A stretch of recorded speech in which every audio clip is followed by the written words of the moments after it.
ओवीस kitchen या recipe चॅनलमध्ये तुमचे स्वागत आहे. तर आज आपण अगदी चमचमीत अशी मेथीची भाजी करणार आहोत. मेथीची भाजी तर तुम्ही खूपदाच केलीच असेल, पण एकदा या माझ्या पद्धतीने करून पहा, तुम्हाला नक्कीच ही मेथीची भाजी खूप जास्त आवडणार आहे. तर चला, थोडाही वेळ न घालवता लगेच व्हिडिओला सुरुवात करूया. त्याआधी जर चॅनलवरती नवीन असाल ना, तर नक्कीच चॅनलला एक लाईक आणि एक सबस्क्राईब करून घ्या. कारण की नवीन यूट्यूबर्ससाठी तुमचं एक एक लाईक एक एक सबस्क्राईब हे खूप जास्त मोलाचं असतं. आता बघा, इथे मी मेथी घेतलेली आहे. तर आता एक अख्खी जोडी इथे मी मेथी स्वच्छ अशी निसून घेतलेली आहे. मेथी शक्यतो बाजारातून आणताना ना बारीक पानाची बघून आणा, म्हणजे ती खायला अजून जास्त छान लागते. आता बघा, स्वच्छ अशी बारीक मेथी मी खुडून घेतलेली आहे. आता ही मेथी आपण धुवून घ्यायची आहे. एक 3 ते 4 पाण्याने तरी मेथी तुम्हाला धुवून घ्यायची आहे. कारण की मेथीला बऱ्यापैकी माती वगैरे असते, त्यामुळे मेथी व्यवस्थित अशी धुवून घ्या. बघा, धुताना अगदी जोरात चोळायची नाही आहे, हलक्या हातानेच ही मेथी आपल्याला धुवून घ्यायची आहे. जर तुम्ही खूप जास्त चोळली ना तर मेथीची पाणी चुरगळली जातात, त्यामुळे हलक्या हाताने ही मेथी आपल्याला धुवून घ्यायची आहे. बघा, अगदी बारीक पानाची मेथी आहे आणि खुडलेलीसुद्धा बारीक आहे, त्यामुळे मेथी दिसायलासुद्धा छान दिसते भाजीमध्ये. आता ही धुवून ठेवलेली मेथी थोडा वेळ साईडला ठेवून देऊया. आता इथे मी एक मिक्सरचं भांडं घेतलं आहे. मिक्सरच्या भांड्यामध्ये एक 7 ते 8 मिरच्या घेतलेल्या आहेत. मिरच्या इथे तिखट आहेत. तुम्ही मिरचीचं प्रमाण तुमच्या आवडीनुसार कमी जास्त करू शकता. पण मेथीची भाजी ना थोडीशी तिखट झणझणीत असली ना की खायला खूप जास्त छान लागते. आता बघा, भरपूर असं यामध्ये लसूण घातलेलं आहे. लसूणसुद्धा इथे भरपूर वापरायचं आहे भाजीसाठी, म्हणजे लसणाचा फ्लेवर मेथीच्या भाजीमध्ये छान येतो. बघा, अगदी भरभरीत असे वाटून घेतलेलं आहे. वाटताना मात्र इथे आपल्याला अजिबातच पाण्याचा वापर करायचा नाही आहे. पाणी न टाकताच हे छान असं वाटून घ्यायचं आहे. पाहू शकता, आता ही मेथीची भाजी ना मी 3 ते 4 जणांसाठी करते, त्यानुसार इतकी भाजी पुरेशी आहे. आता जे आपण हिरवी मिरची आणि लसूण वाटून घेतलं होतं ना, ते एका प्लेटमध्ये काढून घेऊया आणि पुन्हा त्याच भांड्यामध्ये 1 वाटी शेंगदाणे वाटून घेऊया. तर इथे बघा, शेंगदाणेसुद्धा आपल्याला वाटताना ना जास्त बारीक वाटायचे नाही, भरभरीतच इथे आपण शेंगदाणे वाटून घेतले आहेत. बघा, शेंगदाण्याचं कूटसुद्धा आपला छान झालेला आहे. तुम्ही पाहू शकता, इथे अगदी दाटसर असे शेंगदाणे वाटले आहेत. जर तुम्ही खूप जास्त बारीक शेंगदाणे वाटले ना तर ते दाताखाली येणार नाही आणि खायलासुद्धा इतके छान लागत नाही. पण जर अशा पद्धतीने भरभरीत वाटले ना की ते दाताखालीसुद्धा येतात आणि खायलासुद्धा भाजीमध्ये छान लागतात. आता एका साईडला गॅसवरती कढई तापत ठेवली आहे. कढईमध्ये इथे मी 3 ते 3.5 पळ्या इतपत तेल घालून घेतलं आहे. तेल तुम्ही तुमच्या आवडीनुसार कमी किंवा मग जास्त करू शकता.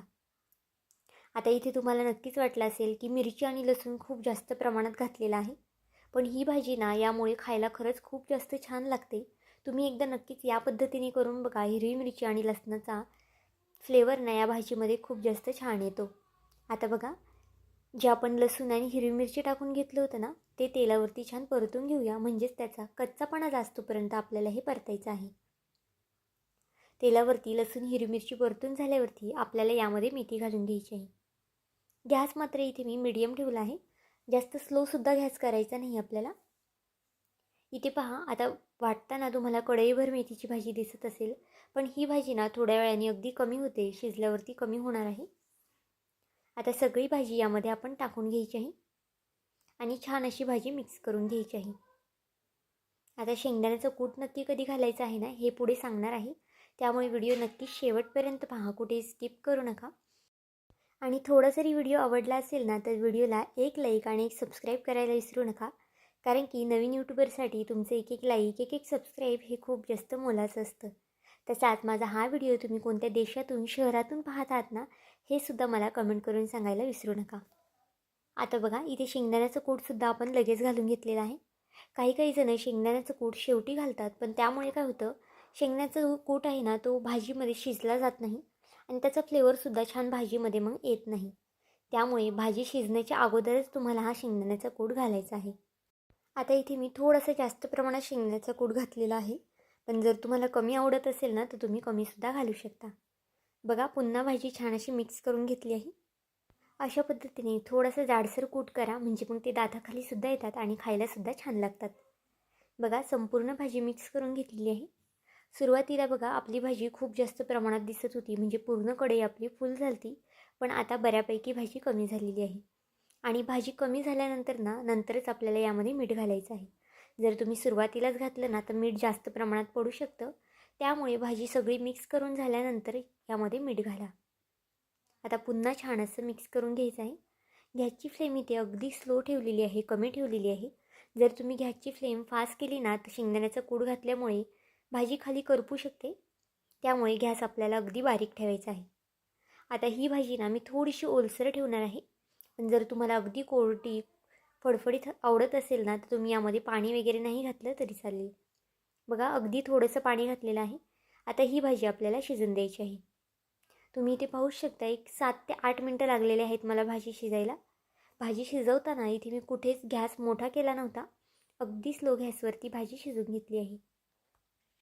तर बघा अगदी चमचमीत अशी आपली भाजी झालेली आहे. एकदा या पद्धतीने मेथीची भाजी करून पहा, तुम्हाला नक्कीच आवडेल. तर आजचा हा व्हिडिओ तुम्हाला कसा वाटला मला हे कमेंट करून नक्की सांगा. आणि चॅनलवरती नवीन असाल तर चॅनलला एक लाईक आणि सबस्क्राईब करायला विसरू नका. पुन्हा भेटूया आपण अशाच एका नवीन व्हिडिओमध्ये. तोपर्यंत बाय.